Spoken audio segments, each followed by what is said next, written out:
I was praying earlier and I was just sitting in the presence of God, and I heard Philip Anthony Mitchell say this, and it just really impacted me. And he said, ask God to show you who you are in his presence. And that stuck with me for a couple days, and I didn't do it. And then today I decided to, and I was like, God, show me who I am in your presence. And as I was sitting there, I saw myself at the altar, and I was clothed in like these dirty, like worn out, like rags. Like my hair was dark. It was like I just looked, and I was crying, and I was just sitting there at his feet. And it wasn't that that's how God saw me or how he sees me, but that's how I saw myself and how I see myself at times.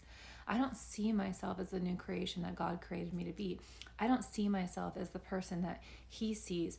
I see myself from my past and my mistakes and the things that happened to me. And I believe that so many of us see ourselves that way.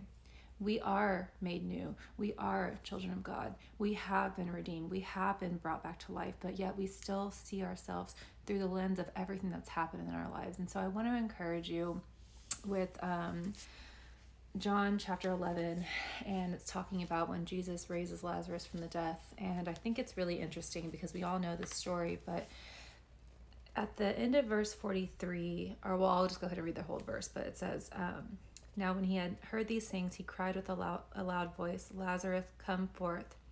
And he who had died came out bound, hand and foot with grave clothes, and his face was wrapped with a cloth.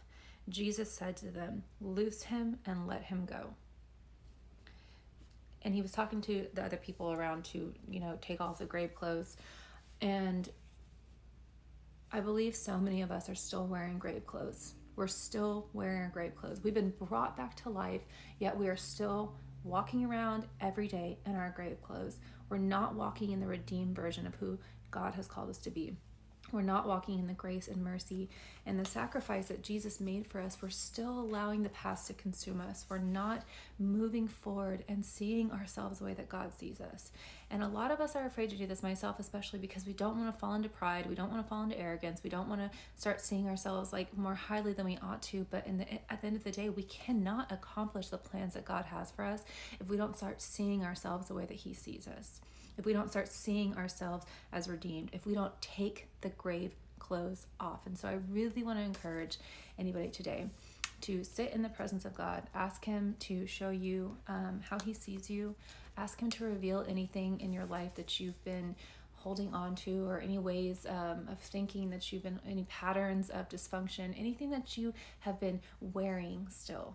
Anything that doesn't fit into your new identity, because God wants you to take the grave clothes off and start walking in the redemption that he sent his son to die for you.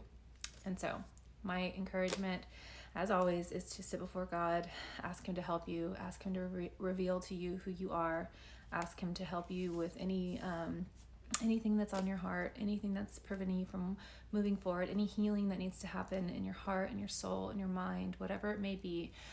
Ask him. He's faithful. He wants to help you. He wants to show you who you are. He wants to heal you.